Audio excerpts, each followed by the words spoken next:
श्री कृष्ण कन्हैया लाल की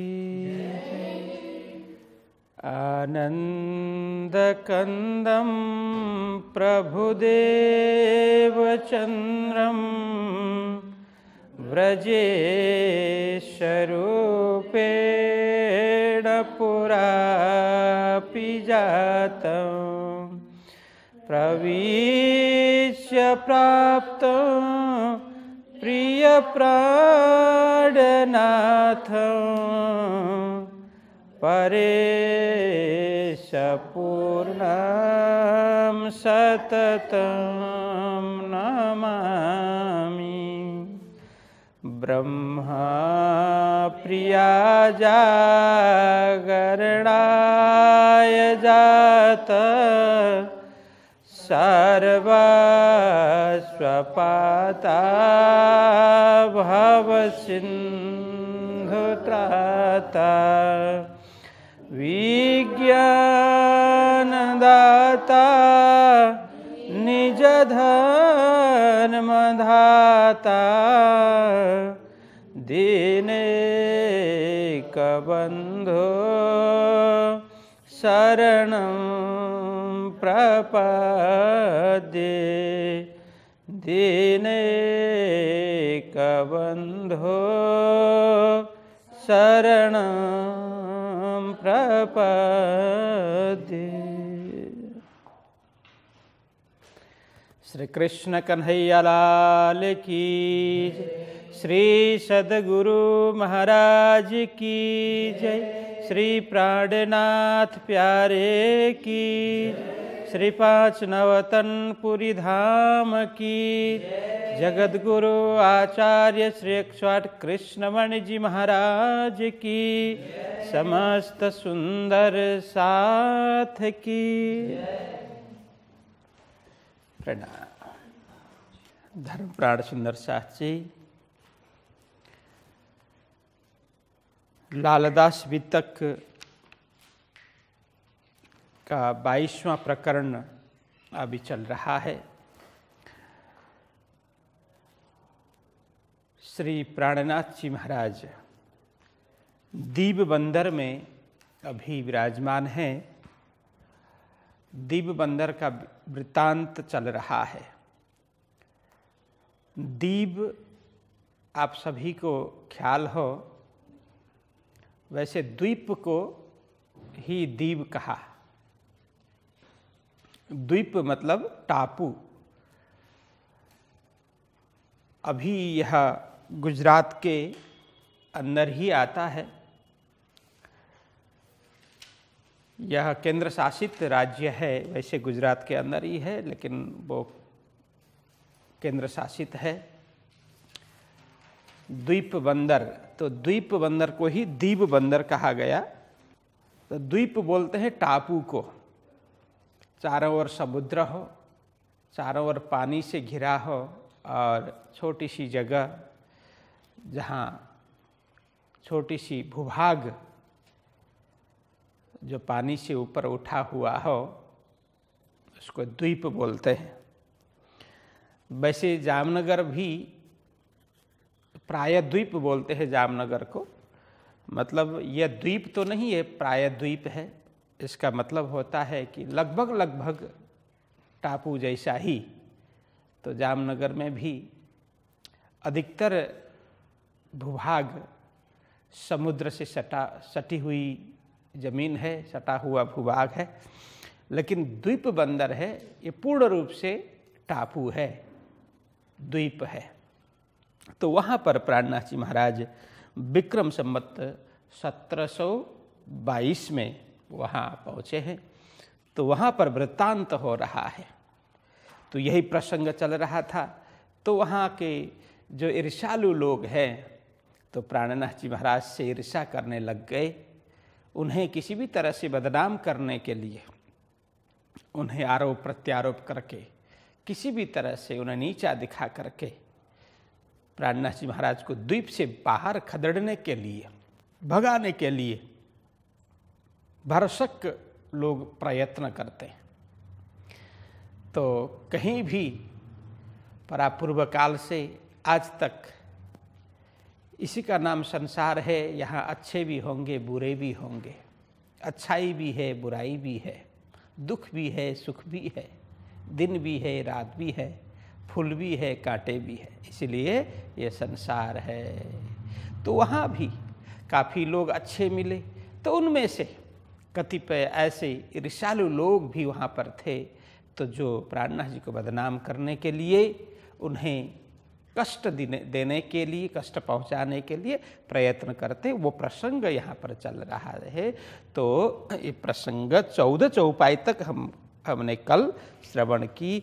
तो 14 चौपाई में क्या कहा, वह सुनते ही पीछे फिरिया, एक कह के भया अलोप, फेर देखे तो उतना पावही होए कि गया गोप। यह चुगली का प्रसंग है।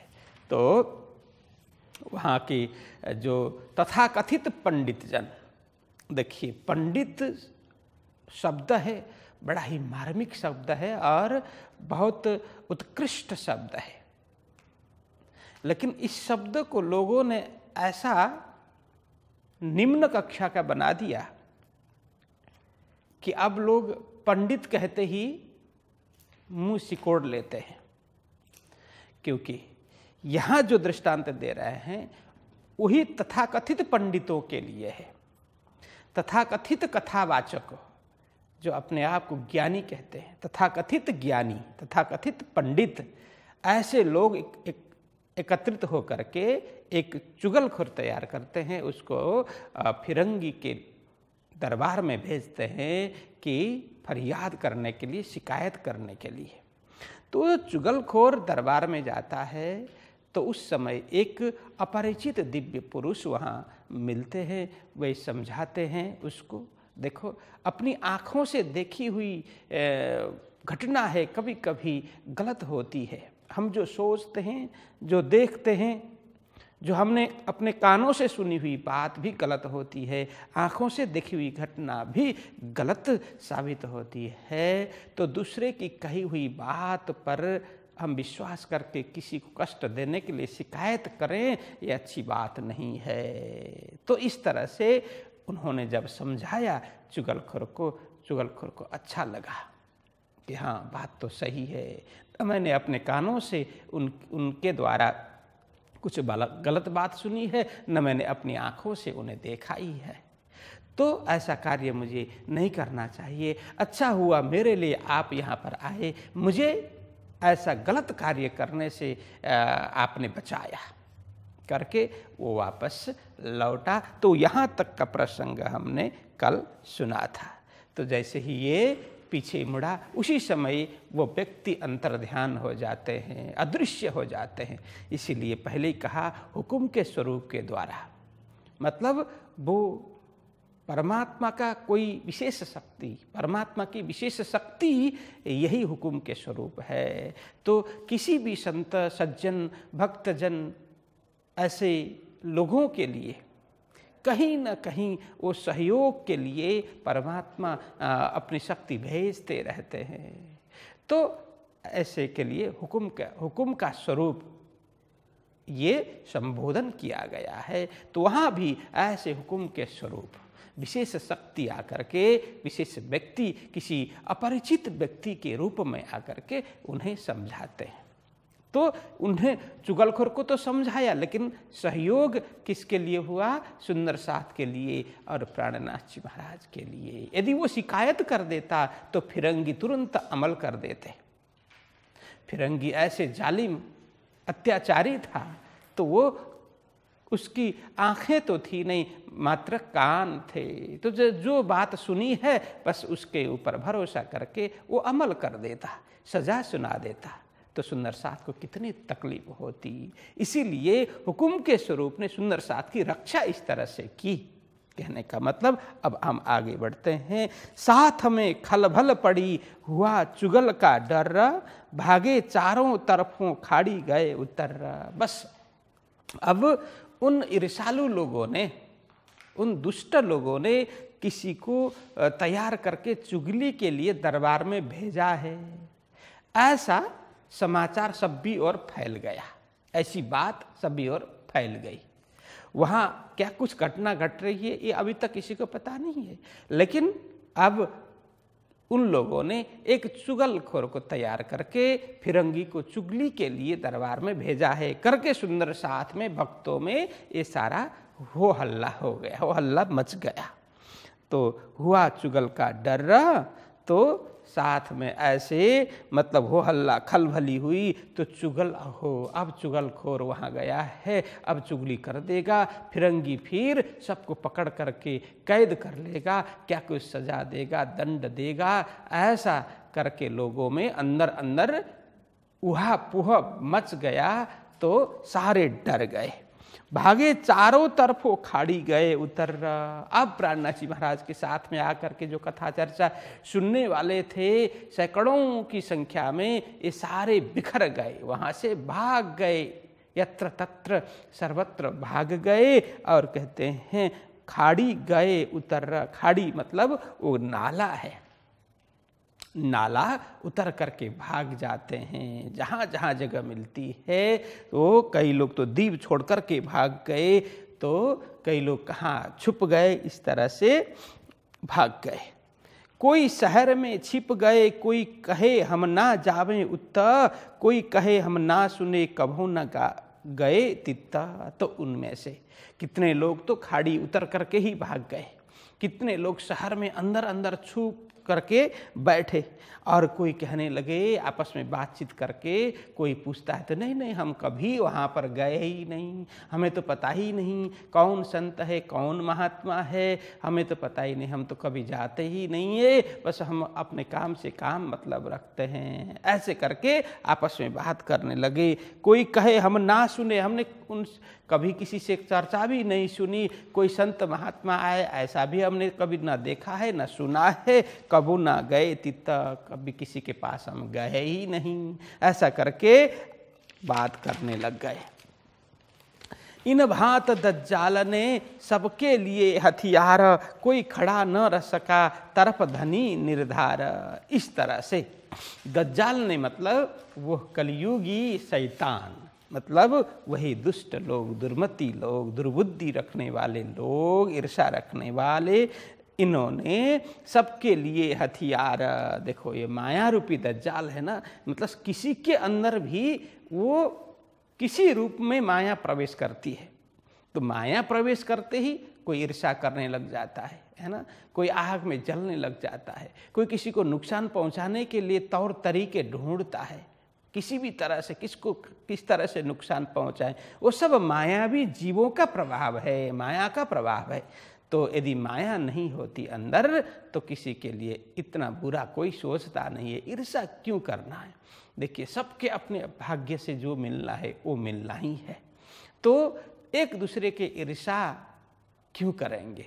वो माया का प्रभाव है। माया के वशीभूत हो करके, माया के फंदे में पड़ करके हम एक दूसरे की ईर्षा करते हैं। बाकी जिनके हृदय में ये माया का प्रभाव नहीं हो, स्वयं के जीवन के प्रति जो जागरूक है, इस संसार की वास्तविकता को थोड़ा भी जो समझता है, वो किसी के प्रति ईर्षा का भाव नहीं रखता। तो यहाँ पर इस प्रकार सबके हृदय में वो दज्जाल माया ने प्रवेश करके क्या कर दिया? सबके लिए हथियार। हथियार अभी तक धर्म के प्रति हम आस्थावान है, विश्वासवान है, हम तो खूब चर्चा में हमें आनंद आता है, कथा सुनने को मन करता है, संत गुरुजनों के प्रति हमें विश्वास है, आस्था है बोल करके आने वाले ऐसे आस्था विश्वास भरोसा रूपी हथियार सबके छीन लिए। बस अब अपने अपने घर में लोग डर करके बैठने लगे, बोलने लगे कौन प्राणनाथ जी हम जानते भी नहीं है और हम पहचानती भी नहीं है, कभी जाकर के चर्चा कथा उनसे हमने सुनी भी नहीं है। ऐसे करके सब पल्ला झाड़ने लग गए। इसीलिए यहाँ देखिए सुंदर साथ के अंदर जो आस्था है, धर्म का विश्वास है, वो कितना है यहाँ पर पता चल गया। यदि पूर्ण रूप से आस्थावान होते, पूर्ण रूप से विश्वासवान होते तो किसी की बात में आकर सब भागते नहीं। तो यहाँ अब सब पल्ला झाड़ करके इधर उधर भाग गए ना, तो कोई खड़ा न रह सका, तरफ धनी निर्धार, बस कटिबद्ध कोई रह नहीं सके, सबके पांव फिसल गए। अभी तक तो हम धर्म के प्रति आस्थावान विश्वासवान बोल करके बोलने वाले अब छुमंतर हो गए, कहाँ भाग गए पता ही नहीं। इस तरह से देखिए, कभी भी परीक्षा इसी तरह से होती है। तो हमारे जीवन में भी ऐसे क्षण आते हैं, ऐसे पल आते हैं, कौन कितना अड़िग रहता है वो कष्ट के समय में ही पता चलता है। देखिए, सुख में तो सब साथ देते ही है ना, लेकिन जो दुख में कष्ट में साथ दे, सहयोग करे, वही वास्तविक सहयोगी है, वही तो वास्तविक साथ है। बाकी तो सुख में तो हाँ जी हाँ करने वाले, साथ में बैठने वाले अनेक होते हैं। तो वहाँ पर ऐसा वातावरण बना तो सारे के सारे भाग गए, आना जाना सबका बंद, कुछ एक सुंदर साथ वहाँ रहते हैं। तो कहते हैं कोई खड़ा न रह सका। वहाँ पर खड़ा रहने का मतलब प्राणनाथ जी महाराज के साथ में नहीं, कुछ भी हो हम आपको नहीं छोड़ेंगे, आपको छोड़ करके कहीं नहीं जाएंगे। बोलने वाले कोई नहीं मिले तो सब भाग गए। तो कल तक आप ही हमारे धामधनी हैं, आप ही हमारे सर्वस्व है बोलने वाले आज कोई दिखते नहीं है। इस प्रकार से माया ने सबको अपने फंदे में डाला। तो कहते हैं तरफ धनी निर्धार, अपने धाम धनी के प्रति निश्चित रूप से निश्चय पूर्वक दृढ़ता पूर्वक खड़ा रहने वाले, अडिग रहने वाले वहां कोई नहीं मिले।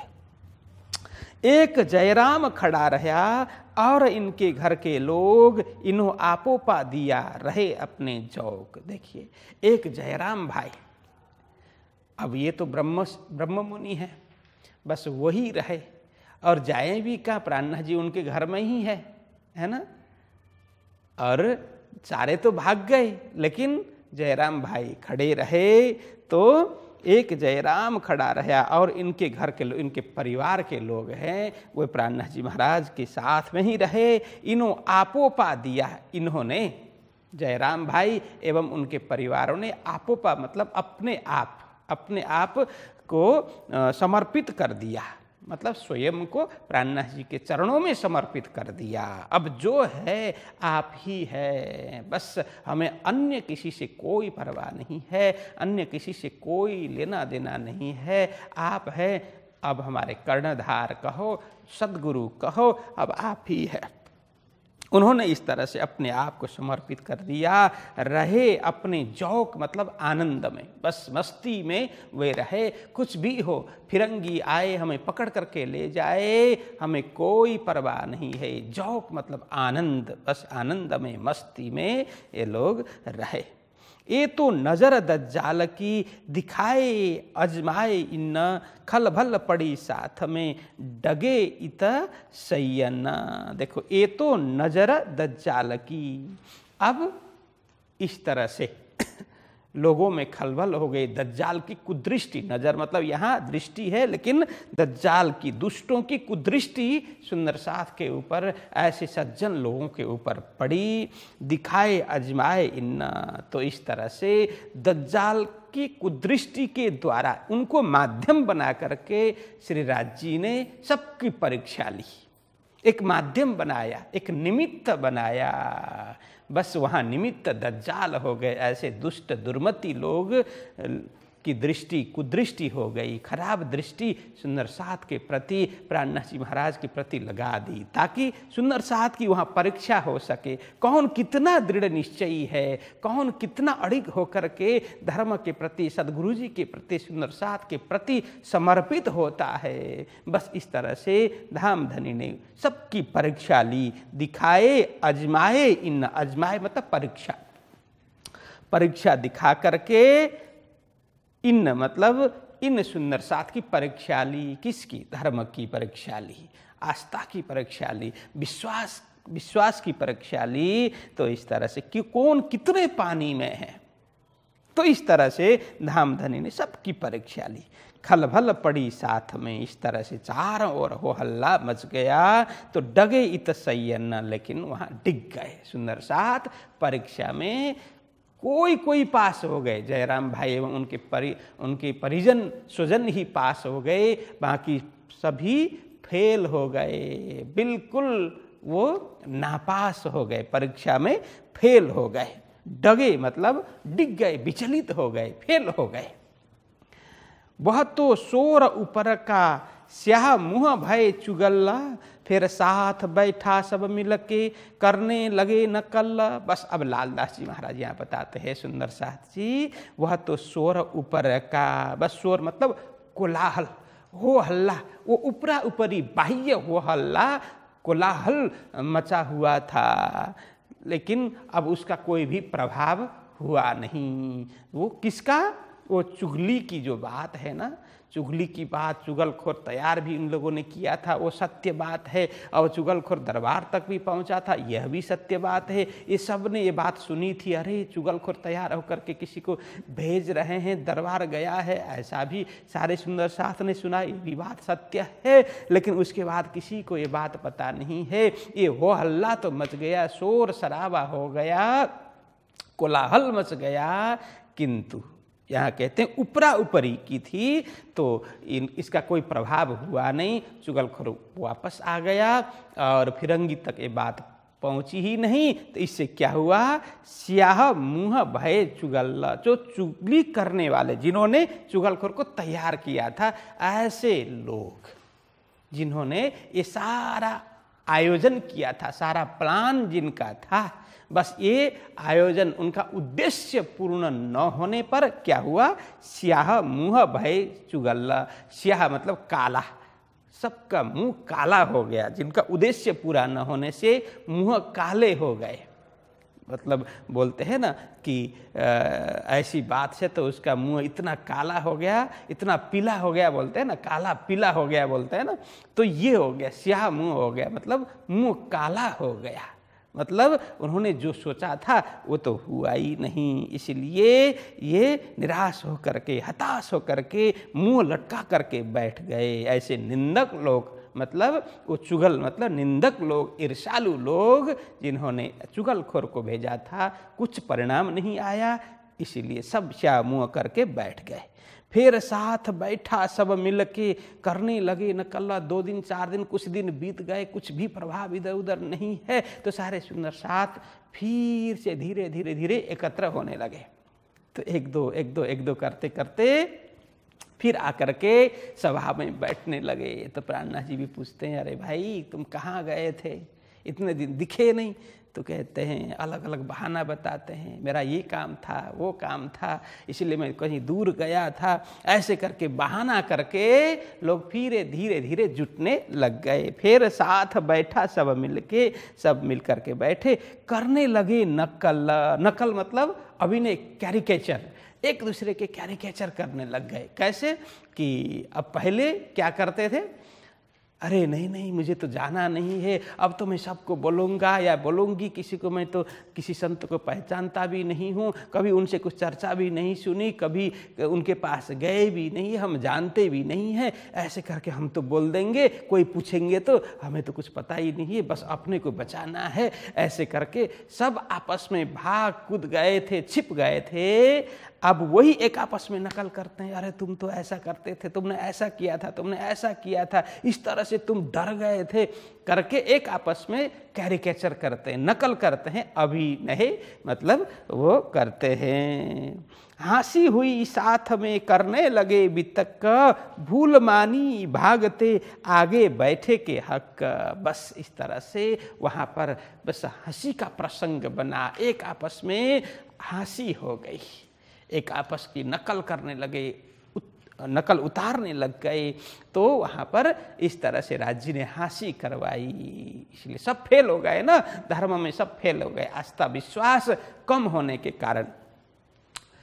तो तो सारे के सारे फेल हो गए। तो वहाँ पर हंसी हो गई, सबकी हंसी हो गई। कहने लगे वितक, अपनी अपनी वितक कहने लगे, अरे मैं तो इस तरह से छुप करके वहाँ बैठा था, मैं तो यहाँ भाग गया था, अपने सगे संबंधी के घर में गया था, दीप छोड़ करके गया था, तो मैं वहाँ से समाचार लेता रहता था, क्या कुछ हुआ करके, फिर कुछ नहीं हुआ ऐसा जान करके फिर आया। ऐसा करके आपस में सारी वितक लोग कहने लग गए, बताने लग गए। तो यहाँ कहते हैं भूल मानी भागते आगे बैठे के हक।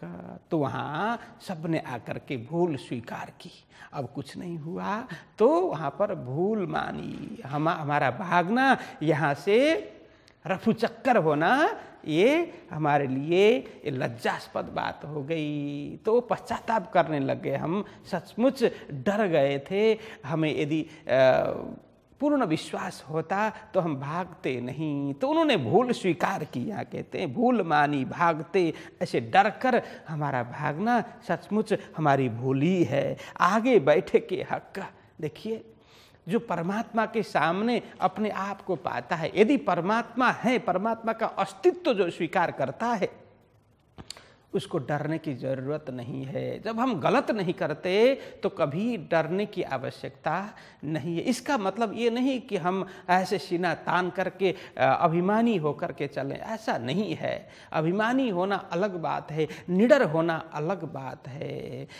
हम अपने को आत्मा रूप में स्वीकार कर लें और परमात्मा का अस्तित्व मान लें। हमारा मूल परमात्मा है, परमात्मा का अंश हम हैं, ऐसा जब ज्ञान हो जाता है तो फिर डरने की आवश्यकता नहीं है। तो यहाँ कहते हैं परमात्मा के समक्ष बैठ कर के भी, परमात्मा के चरण तले बैठ कर के भी, और दूसरा अर्थ है परमात्मा स्वरूप साक्षात प्राणनाथ जी महाराज के सामने बैठ कर के भी हम इस तरह से डर करके भाग गए, ये हमने बड़ी भूल की। तो आपस में भूल इस तरह से स्वीकार करते हैं। तो यहाँ कहते हैं फिर श्री राजे लिया दिल में, क्यों यहाँ से पावे निक्षन्न, साथ जुदा जुदा काढ़ना, क्यों इकट्ठे होए सैयन्ना। बस ये घटना हो गई, ये घटना पूरी हो गई। अब प्राणनाथ जी महाराज सोचने लगे। यहाँ फिर श्री राजे लिया दिल में, मतलब यहाँ राज शब्द है श्री प्राणनाथ जी महाराज के लिए प्रयोग किया गया है। तो प्राणनाथ जी महाराज ने हृदय में विचार किया। क्या विचार किया? क्यों यहाँ से पावे निक्षन्न, अब मेरे लगभग 2 साल हो गए। 22 में गए थे, 24 हो गया है, लगभग 2 साल यहाँ हो गए। सुंदर साथ भी बहुत संख्या में जागृत हो गए। अब यहाँ जितना कार्य करना था, अब धाम धनी की इच्छा से कार्य हो चुका है। अब यहाँ से मुझे बाहर निकलना चाहिए, बाहर जाना चाहिए, लेकिन किस तरह से जाएं, ऐसा प्राणनाथ जी महाराज सोचने लग गए। क्यों यहाँ से पावे निक्षण, किस तरह से यहाँ से मुझे निकलना होगा, मेरा निकलना किस तरह से बनेगा, ये उपाय सोचने लग गए। उन्होंने विचार किया अब मुझे निकलना चाहिए। तो जयराम भाई को कई बार कहा कि जयराम भाई अब मुझे विदा दो, मुझे चलना चाहिए, अन्यत्र जाकर के भी सुंदर साथ की जागरनी करनी है। लेकिन जयराम भाई का अनुराग इतना अधिक था प्राणनाथ जी महाराज के चरणों में। जैसे जैसे प्राणनाथ जी महाराज वहाँ से निकलने की बात करते थे, जयराम भाई रोने लग जाते थे कि आप यहाँ छोड़ कर के जाएंगे तो हम बिल्कुल अनाथ हो जाएंगे। आपने हमारे जीवन को ऐसे संवारा है, इस भवसागर से पार उतारा है, तो हमें छोड़ कर के आप कहाँ जाएंगे? आप सदा सानिध्य में रहेंगे तो हमें लगेगा कि साक्षात धामधनी हमारे साथ में है। तो रोने लग जाते। तो प्राणनाथ जी महाराज अंदर अंदर विचार करते, धामधनी कुछ तो करें, कोई मार्ग हमें दें ताकि हम यहाँ से निकल सकें।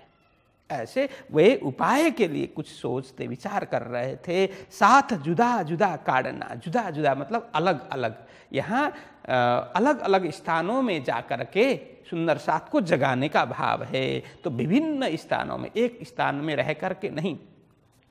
तो सद्गुरु जी ने यही कहा था कि हे महाराज, मेरा तो नौतनपुरी धाम से निकलना कभी बना नहीं। यही धामधनी की आज्ञा थी। धामधनी की आज्ञा से ही ये सारा कार्य हुआ। धामधनी की आज्ञा थी कि नौतनपुरी धाम में ही बैठ करके आप जागनी करो। लेकिन अब आपको हम आज्ञा करते हैं क्या, अलग अलग स्थानों में परिभ्रमण करते हुए, घूमते हुए, फिरते हुए सुंदर साथ को जगाना है, इस ब्रह्म ज्ञान को फैलाना है। ये सदगुरु जी की आज्ञा है।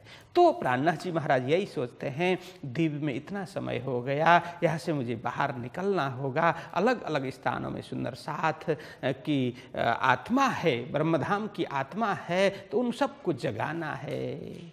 तो किस तरह से होगा, क्यों इकट्ठे होए सय्यन, मैं यहीं रहूँगा तो सुंदर साथ किस तरह से एकत्रित होंगे।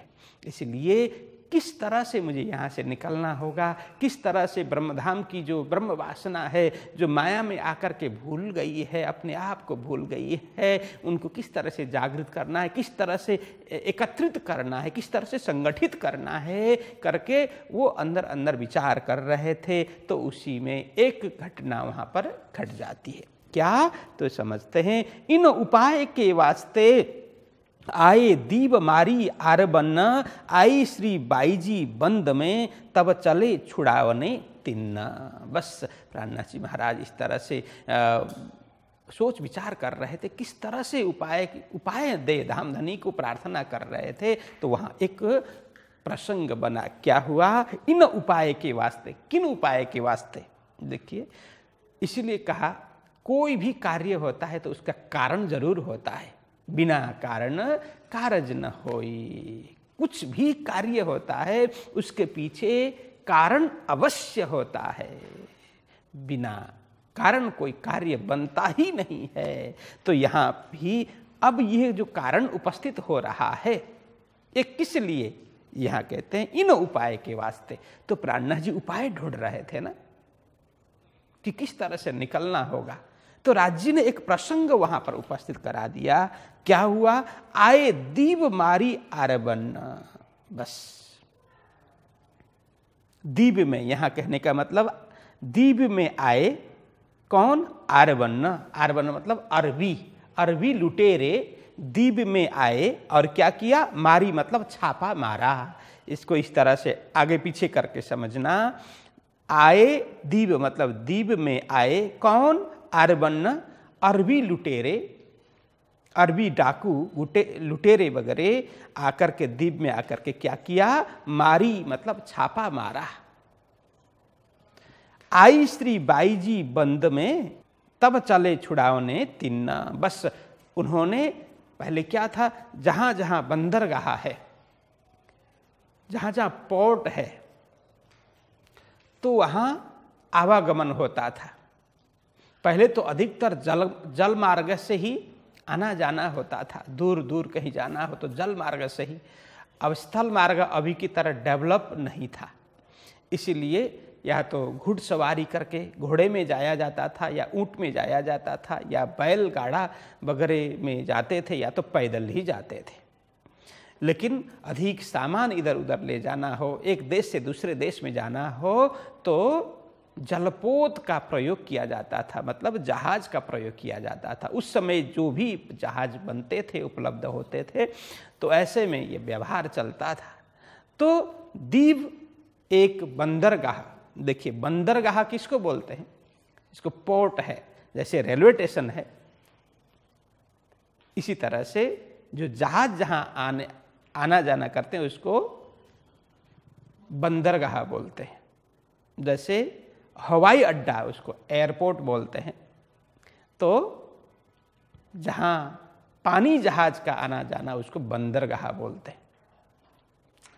तो गुजरात में भी कई जगह ऐसे बंदरगाह है, इसलिए वो द्वीप भी बंदरगाह है।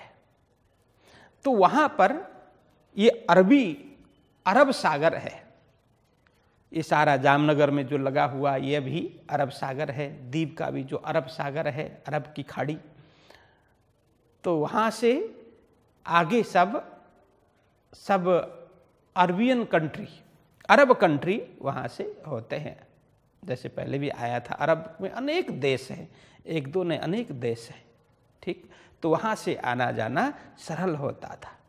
तो इसलिए जो अरब के डाकू, अरब के लुटेरे, अरबी लुटेरे वहां दीप आए उस समय, ऐसी कुप्रथा तब थी। तो क्या करते थे कि दूसरे देश से आकर के बंदरगाह में धावा बोलते थे, और बंदरगाह में वहाँ पर जो समुद्र किनार में जो महिला वर्ग है, बालक वगैरह हैं, और उसमें पुरुष भी होते थे कई लोग, तो नहाने धोने के लिए अथवा तो घूम फिर करने के लिए कोई जाते तो उनको सारे के पकड़ करके फिर जहाज में भर लेते और अपने देश में ले जाते थे, और उनको सूचना दे देते थे उस देश में, उस स्थान में कि तुम्हारे लोग हमारे पास में, हमारे कब्जे में हैं, यदि तुम्हें चाहिए तो इतना पैसा हमें दे दो, फिर हम उनको मुक्त करेंगे। इस तरह से यह पाप करते थे। तो आज भी कई लोग अपहरण करते हैं ना, बालक को अपहरण करते हैं, महिलाओं को अपहरण करते हैं और पैसे मांगते हैं, फिरौती के लिए पैसे मांगते हैं।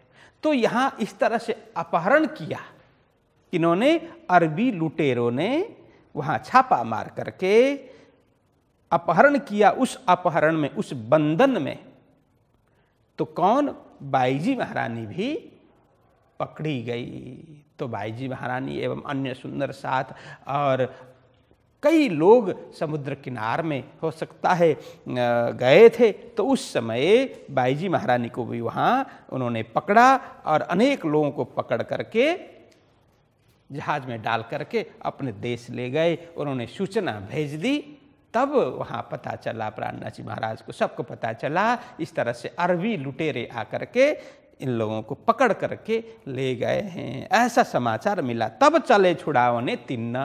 अब उन सबको छुड़ाने के लिए, मुक्त करने के लिए प्राणनाथ जी महाराज दीप से विदा हो जाते हैं। अब तो जयराम भाई भी ना नहीं बोल पाएंगे, इतना बड़ा कारण बन गया, तो उन्होंने भी विदा दी। तो वहाँ प्राणनाथ जी महाराज जयराम भाई को एक कार्य सौंपते हैं कि जयराम भाई, आप सद्गुरु जी के शिष्य हो, आप ब्रह्म सृष्टि हो, अतः एक सुंदर साथ के लिए एक कार्य करना। क्या? सद्गुरु जी की जीवनी वृत्तांत आप लिखना। तो प्राणनाथ जी महाराज की आज्ञा से जयराम भाई कंसारा एक वितक वहाँ रचना करते हैं, प्राणनाथ जी महाराज की आज्ञा लेकर के, जो जिस वितक का नाम है तारतम सागर। तारतम सागर नामक वितक जयराम भाई कंसारा अब रचना करते हैं, जिसमें परमधाम की बात है, ब्रज की बात है, रास की बात है और सद्गुरु जी की जीवनी है। क्योंकि उनके आगे वे सद्गुरु जी के शिष्य थे और प्राणनाथ जी की जीवनी तो अब हो रही है, बाकी है। अतः उन्होंने सद्गुरु जी की जीवनी इस तरह से पूर्ण रूप से लिखी है तारतम सागर नामक वितक में। तो यहाँ से अब प्राणनाथ जी महाराज वहाँ से निकलते हैं। तो वहाँ कहाँ जाते हैं, यह बताया कि नबी पोरबंदर पाटन सब ठौरों देखा फिर, काहू न हुआ मौसर ऐसी मोहजल की उठी लहर। तो कहते हैं अब प्राणनाथ जी महाराज दीप से निकल करके कहाँ गए ये पता ही नहीं है, लोगों ने ये बताया नहीं है कि यहाँ रखा है करके। हाँ, अपहरण हुआ ये पता चला, लेकिन किस जगह में पहुँचाया, कहाँ पर है, पता नहीं है। इसीलिए प्राणनाथ जी महाराज जहाँ जहाँ बंदरगाह है, समुद्र किनार में आने वाले नगर नगर में, बंदरगाह में उतरते हुए वहाँ ढूंढने के लिए अब प्रयत्न करते हैं। तो दीप से निकल करके नबी बंदर पहुँचते हैं, नबी बंदर से पोरबंदर पहुँचते हैं, पोरबंदर से पाटन पहुँचते हैं। सब जगह देखा, फिर घूम घूम करके वहाँ पूछ पूछ करके प्राणनाथ जी महाराज तपास कर रहे हैं अपने लोगों का, विशेष करके बाईजी महारानी एवं उनके साथ में जो बंधक बने हुए सुंदर साथ को छुड़ाने के लिए। इस तरह से अलग अलग स्थानों में जा करके प्राणनाथ जी मेहनत कर रहे हैं। तो काहू न हुआ मौसर, देखिए यह मौसर का अर्थ है, तो ये अरबी शब्द है, इसका मूल शब्द तो मुयस्सर होता है, मुयस्सर। तो मुयस्सर से ही ये मौसर हो गया, अब भ्रंश हो करके मौसर होता है तो इसका अर्थ होता है सरलता से प्राप्त होना, सरलता से प्राप्त होना, ये अर्थ है मौसर, मतलब सरलता से उपलब्ध होना, प्राप्त होना। तो यहाँ क्या कह रहे हैं, काहू न हुआ मौसर। अब प्राणनाथ जी महाराज को लगा था, क्या लगा था कि यहाँ नजीक ही कहीं ले गए होंगे, हम जल्दी उनको छुड़ा लेंगे, ऐसा भाव था। लेकिन इस तरह से नहीं हुआ, सरलता से प्राप्त नहीं हुए ये लोग कोई भी, इसलिए कहा काहू न हुआ मौसर। तो प्राप्त, सरलता से कोई भी प्राप्त नहीं हुए, जो एक कार्य सिद्ध नहीं हुआ सरलता से, तो उनको बंधन से छुड़ाने का कार्य इतना सरल नहीं था, कहने का मतलब। तो ऐसी मोहजल की उठी लहर, माया का वो तरंग इस तरह से उठा, तो उस तरंग में सभी बह गए, इसीलिए एक कठिन घड़ी आ गई। तो ऐसे दुष्ट दज्जालों के अंदर माया प्रवेश हो गई, मतलब लोगों के अंदर माया प्रवेश होकर के ये दुर्बुद्धि हो गई, इसलिए इन्होंने कष्ट कठिनाई दी और प्राणनाथ जी महाराज ढूंढते हुए चले गए। सरल नहीं हुआ उन्हें प्राप्त करना, सरलता से उपलब्ध नहीं हुए ये लोग, कहने का मतलब यह है। और साथ में खलबल पड़ी, दज्जालें किया जोर, ठौर ठौर फितने उठे, करने लगे शोर। यहाँ कहते हैं सारे सुंदर साथ में शोर शराबा हल्ला मच गया। अरे इस तरह से अपहरित हो गए सुंदर साथ, उसमें विशेष करके बाईजू महारानी भी अपहरण में पड़ गई। बाईजू महारानी को भी उन्होंने कैद में अपने फंदे में डाला। दज्जालें किया जोर, इस तरह से दुष्ट लोगों ने, दुष्ट उन अरबी लुटेरों ने अपनी ताकत दिखाई, जोर किया मतलब अपना प्रभाव दिखाया, ताकत दिखाया। तो यहाँ कहते हैं ठौर ठौर फितने उठे, देखिए चारों ओर। अब ठौर ठौर फितने मतलब उपद्रव, उपद्रव को फितना बोलते हैं। तो अभी के हिसाब से, अब उपद्रव भी कई लोग नहीं समझेंगे, तो दंगा, अभी के भाषा में बोले तो दंगा, चारों तरफ दंगा फैलने लगा। अब यहाँ अभी जैसे राजनीतिक कुछ भी गतिविधि होती है तो राजनीतिक लोग तो दंगा करते हैं ना, तो एक दूसरे को नीचा दिखाने के लिए वहाँ पर नारा जुलूस करना, दंगा करना, सहारा करते हैं। तो इसी तरह से अब ये सब अरबी लुटेरों ने अपने लोगों को, हिंदुस्तानियों को पकड़ करके अपने कैद में रखा। ऐसा सुन करके स्थान स्थान के लोग आग बबूले हो गए और वे लड़ने के लिए तैयार हो गए। उन्होंने दंगा मतलब इस तरह उपद्रव करना भी शुरू कर दिया। तो ठौर ठौर फितने उठे, करने लगे शोर, चारों ओर हो हल्ला मच गया, हो हल्ला शुरू हो गया। अब किस तरह से, अब यहाँ दो अर्थ है। अब इस तरह से तो कहीं भी लुटेरे लुटेंगे और किस तरह से हम बचेंगे, एक आपस में यह भयभीत होना भी है। तो चारों ओर उनका डर मन में बैठना, यह भी अर्थ है। तो इस तरह से ठौर ठौर फितने उठे, इस तरह से झगड़ा, उपद्रव, दंगा होने लगा।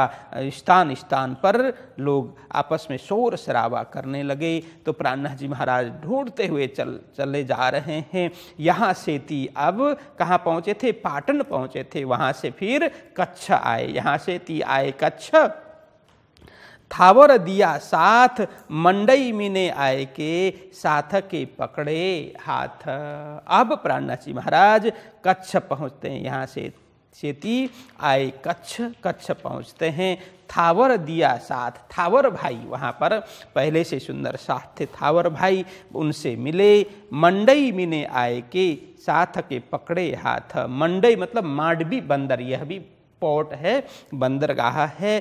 तो माडवी बंदर में जाकर के साथ के पकड़े हाथ।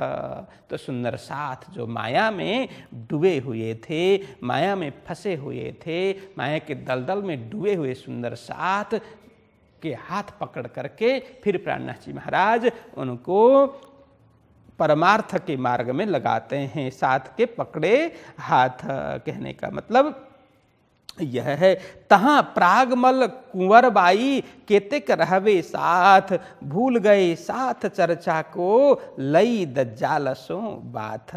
तो कहते हैं वहाँ पर कहाँ, मांडवी बंदर में प्रागमल भाई, कुंवर बाई, कितने सुंदर साथ, वहाँ कितने और कितने सुंदर साथ रहते थे। भूल गए साथ चर्चा को लई दज्जालसों बात। बस वहाँ पर नाम के सुंदर साथ, नाम अब सुंदर साथ तो बने थे, मंत्र भी लिया था, लेकिन पुनः जाकर के फिर अपने कार्य में मदहोश हो गए। वो मंत्र न जपते हैं, न धर्म चर्चा करते हैं, न कभी सत्संग करते हैं, न कभी धाम आना जाना दर्शन का कार्य करते हैं, कुछ भी नहीं करते हैं। पहले जैसे थे वैसे ही होकर के सुंदर साथ रहे। इसीलिए वहाँ कहा भूल गए साथ चर्चा को। तो धर्म सत्संग ये सारा कार्य चर्चा चितवनी सब भूल करके बैठे हुए थे। लई दज्जालसों बात, दज्जाल मतलब यहाँ देखिए पहले भी कहा दज्जाल क्या है, एक प्रकार से माया ही है, जो माया प्रवेश करके लोगों की मति भ्रम करा देती है, बुद्धि भ्रमित करा देती है। तो ऐसे दज्जाल सो बात लेना मतलब वही दज्जाल कौन है, वो शत्रु, काम क्रोध लोभ मोह मद मत्सर, ये 6 शत्रु जिसको षड रिपु कहा। रिपु मतलब शत्रु, 6 शत्रु क्या क्या है, काम क्रोध लोभ मोह मद एवं मत्सर। ये षड रिपु को अपने हृदय में जगह दे करके बस उनसे ही आलिंगन करके, यहाँ बात मतलब क्या है, आलिंगन करना, उनसे चिपके रहना। इस तरह से माया में लोग चिपके रहे, काम के वशीभूत हो रहे, मतलब काम के वशीभूत हो करके, क्रोध के वशीभूत हो करके, लोभ के वशीभूत हो करके, लोभ मोह मद मत्सर के वशीभूत हो करके, सुंदर साध भी उसी में चिपक करके उन्हें आलिंगन करके अंकमाल करके रहे हैं। मतलब उनके प्रभाव से दूर नहीं हुए, उनको पकड़ करके ही बैठे और कहते हैं कि हमें तो माया छोड़ती नहीं है। तो कहते हैं कि हमें माया छोड़ती नहीं, ऐसा नहीं है, हम ही माया को नहीं छोड़ते, हम ही छोड़ना नहीं चाहते। माया तो कब लात मार दे पता ही नहीं, माया को क्या पड़ी है हमसे, लेकिन हम ही माया को छोड़ते नहीं है। इसलिए कहा माया से अंकमाल तो हम कर रहे हैं, चिपक करके तो हम बैठे हैं। तो इस तरह से माया में गर्क हो करके सारे बैठे हैं। तो कहते हैं तहाँ खंडनी करके फिर जीवते किए तिनको, ऐसा हाल तुम्हारा क्यों हुआ रह के माया मोह। तो इस तरह से यहाँ कहते हैं वहाँ पर खंडनी मतलब भर्त्सना करना। देखिए निंदा करना बात अलग है, खंडनी करना बात अलग है। खंडनी भी मित्र सच्चा वही है जो सामने उसके अवगुण बता दे और पीछे उसकी प्रशंसा करें। पीछे मतलब अनुपस्थिति में, उस व्यक्ति की अनुपस्थिति में दूसरों से उसकी अच्छाई करें, उसके गुण गाएं, और मित्र की उपस्थिति में उसकी बुराई की बात कर दें, वो सच्चा मित्र होता है। लेकिन आज हम सभी क्या करते हैं, उपस्थिति में तो खूब गुणगान गा देते हैं, अरे आप जैसे, आप तो हमारे इतने अच्छे, आपके द्वारा ऐसे ऐसे कार्य हो रहे हैं, आपके समान तो कोई है ही नहीं, अरे आप तो आप हैं, ऐसे खूब प्रशंसा करते हैं। लेकिन जैसे ही उसके पीछे हो गए, उसकी अनुपस्थिति में, अरे ये आदमी तो ऐसा आदमी है, वैसा आदमी है, सारा फिर अवगुण गाने लग जाते हैं। ये हम सभी का स्वभाव ऐसा बन गया, ये सही बात नहीं है। तो यहाँ कहते हैं मित्र वही सच्चा है कि मित्र के सामने जो उसके अवगुण है, उसकी कमी बता दे कि आप में इतने तो अच्छाई है, लेकिन यह भी आपके अंदर बुराई है। बस इसको आप हटा दें, इस बुराई को कम करें तो फिर बहुत अच्छा होगा। वो सामने बोलेगा मित्र, लेकिन बनावटी मित्र क्या बोलेगा? सामने तो नहीं, आप तो सर्वगुण संपन्न है, आप में कोई बुरा नहीं है, अच्छा ही बोलेगा, लेकिन उसकी अनुपस्थिति में उसके पीठ पीछे फिर निंदा करना शुरू कर देगा। ये निंदा है, ये बात अच्छी नहीं है। और खंडनी करना शुरू कर देगा। पहले प्रशंसा करेगा उपस्थिति में, सामने अनुपस्थिति में खंडनी करेगा। लेकिन यहाँ खंडनी का मतलब अलग है। प्राणनाथ जी महाराज जहाँ जाते हैं खंडनी करते हैं। खंडनी मतलब क्या है? जो सच्ची बात है, जो हकीकत है, यथार्थ है।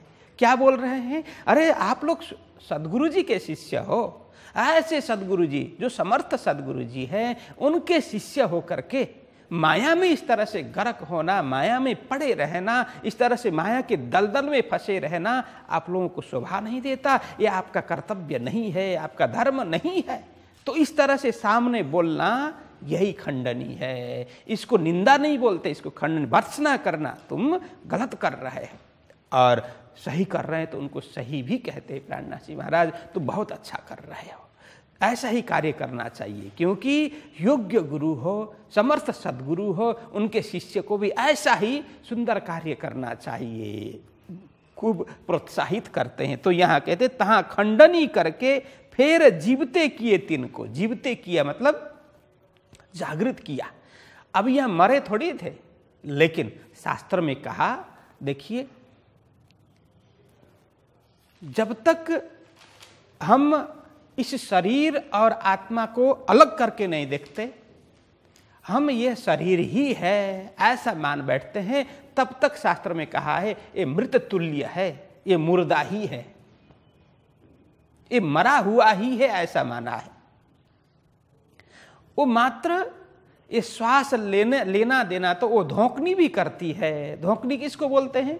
जो लोहार लोहे को गर्म करने के लिए वो मशीन घुमाता है, उसमें से हवा निकलती है। वो जैसे हम वो आग जलाने के लिए फूंक मारते हैं ना, तो धोंकनी है, वो खूब जोर से वहाँ से हवा निकलती है, तो आग दीप्त प्रदीप्त प्रज्वलित हो जाता है। तो वो धोंकनी में थोड़ी प्राण है, प्राण नहीं है। तो सांस लेना देना तो धोंकनी भी करता है ना भाई, लेकिन उसको स्वयं की पता नहीं है। हम आत्मा है, हमारे मालिक परमात्मा है, हम यहाँ खेल देखने के लिए आए हैं, हमारा शाश्वत घर परम धाम है, ऐसा उसको कुछ पता नहीं है। तो हमें भी यदि पता नहीं हो तो हम भी मृत तुल्य हो गए, मरे समान हो गए, मुर्दे के समान हो गए। ऐसा इसीलिए कहा यहाँ कि फिर जीवते किए तिनको, जो मृत तुल्य थे, मात्र प्राण चल रहा था लेकिन कोई भी होश नहीं है।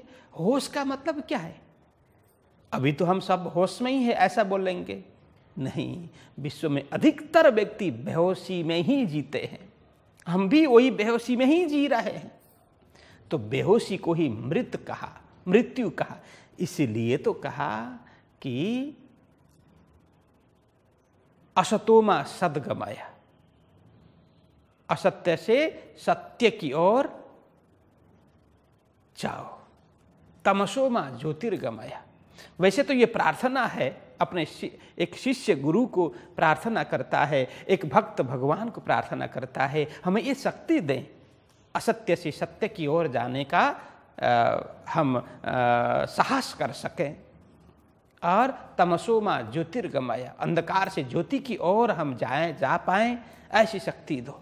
और मृत्युर्मा अमृतम गमय, मृत्यु से अमरत्व की ओर जा सके। तो ये मात्र शरीर, मैं शरीर हूँ, बस खाना न खाना खाया और बोलना न बोलना बोला, जो कार्य करना न करना वो सब कोई भेद नहीं है, सब किया है, सब खाया है, सब पिया है, सब बोला है। तो ऐसे को शास्त्र ने मृत कहा, मुर्दा कहा। तो यहाँ वही कहते हैं, जब धर्म का ज्ञान नहीं हो, आत्मा का ज्ञान नहीं हो, अध्यात्म का कोई भाव नहीं हो, परम अस्तित्व परमात्मा के प्रति कोई भी रुझान न हो, कोई दृष्टि नहीं हो, रुचि नहीं हो, तो उसको मरा हुआ माना है। तो इसीलिए प्राणनाथ जी यहाँ सबको जागृत करते हुए चल रहे हैं। फिर जीवते किए तिनको, जो मृत तुल्य पड़े हुए थे उनको जीवित करते हुए, मतलब जागृत करते हुए। तो जागो जगाऊं जुगतसो छोड़ो नींद विकार। मैं जगाने के लिए आया हूँ, युक्ति पूर्वक जगाने के लिए आया हूँ, सब जागृत हो जाओ। तो तारतम रस पिला पिला करके, ब्रह्म रस पिला पिला करके, तारतम ज्ञान दे दे करके सबको जागृत कर रहे हैं। इसलिए कहा फिर जीवते किए तिनको, ऐसा हाल तुम्हारा क्यों हुआ रहे के माया मोह। तो सबको समझा रहे हैं अरे सुंदर साथ जी, जैसे माया के जीवों का हाल होता है ऐसा हाल तुम्हारा कैसे हुआ। देखिए नाली में रहने वाले जो जीव है उनका अलग स्वभाव होगा, उनकी रहनी करनी अलग होगी। फूल में रहने वाले जीव है, भ्रमर है, उसका स्वभाव अलग होगा। तो सुंदर साहब तो भ्रमर के समान है, सुगंधित फूल में रहने वाली प्रजाति है, वो ब्रह्मधाम परमधाम से आई हुई आत्मा है। लेकिन इस संसार रूपी दलदल, संसार रूपी नाला, वो कीचड़ में कैसे रहते हो, किस तरह से रहते हो इस मदहोश होकर के। इसलिए बोलते हैं ऐसा हाल तुम्हारा क्यों हुआ। माया के जीव जिस तरह से रहते हैं, जिस तरह से जीते हैं, जिस तरह से खाते पीते हैं, जिस तरह से भोग भोगते हैं, वैसे ही भोग भोगते रहोगे, वैसे ही खाना न खाना खाते रहोगे, करना न करना सारा कार्य करते रहोगे, तो आप में और माया के जीव में क्या फर्क होगा, ऐसा पूछ रहे हैं। तो मक्खी है माया का जीव, मधुमक्खी है वो माया का नहीं है। ये दृष्टांत के लिए मैं बोल रहा हूं। जो मक्खी है जितना भी करो गंदगी में जाकर के बैठेगी, है ना, कीचड़ में जाकर के, गंदगी में जाकर के, घाव में जाकर के, पीप जहां पर है, सड़ा हुआ जहां पर है, वहां जाकर के मक्खी बैठेगी। लेकिन मधुमक्खी है वो फूल में जाकर के बैठेगी, जहां सुगंधित है वहां जाकर के बैठेगी। तो हम मधुमक्खी है या मक्खी, हम स्वयं को देखें, विचार करें। तो प्राणनाथ जी महाराज बोलते हैं कि भाई तुम लोग मक्खी की तरह कैसे जीवन जी रहे हो, जबकि तुम हो मधुमक्खी। सुंदर सुंदर रसों का आस्वादन करने वाले, फलों का आस्वादन करने वाले, सुगंधित फूल से रस चूसने वाले तुम मधुमक्खी हो, लेकिन मक्खी की तरह जीवन जी रहे हो, ये योग्य नहीं है। इसलिए कहते हैं हाल, ऐसा हाल तुम्हारा क्यों हुआ, किस तरह से तुम्हारा ऐसा हाल हुआ रहे के माया में, इस माया के दलदल में, माया के फंदे में पड़ करके ऐसा हाल तुम्हारा कैसे हुआ। तो अब जागो दिन आइया धाम चलने को, चलने का अब कहाँ लो खेल देखने रहोगे माया माहे माया। तो खंडनी करते हुए फिर प्रेम से समझाते हैं कि सुंदर साथ जी ये सब मैं आपके लिए बोल रहा हूँ। क्या कहते, अब जागो दिन आइए, अब तो जागो।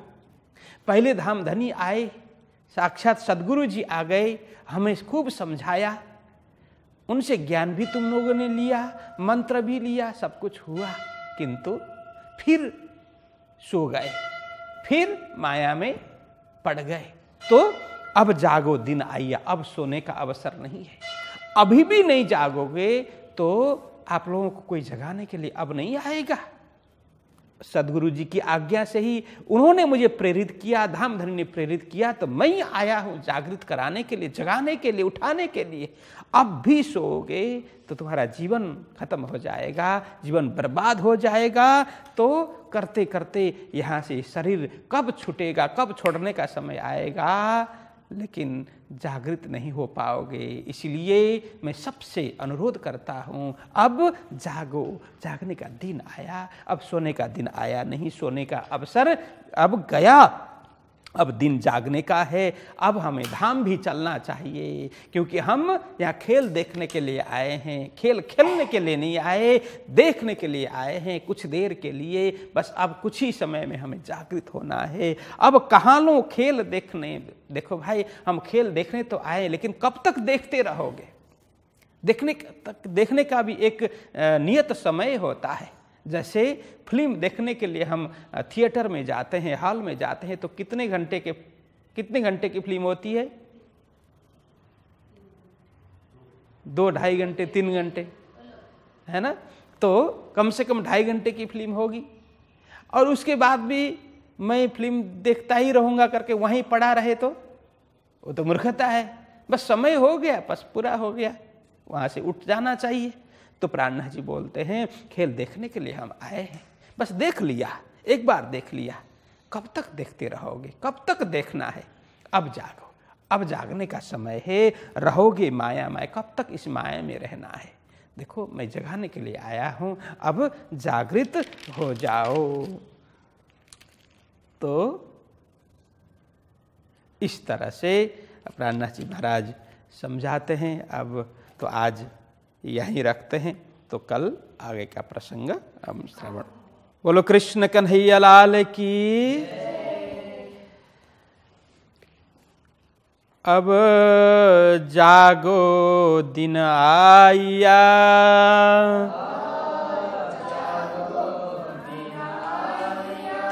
धाम चलने का, अब कहाँ लो खेल देखने,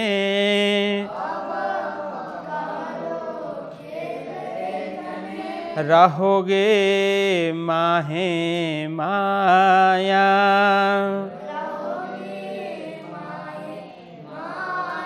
रहोगे माहे माया।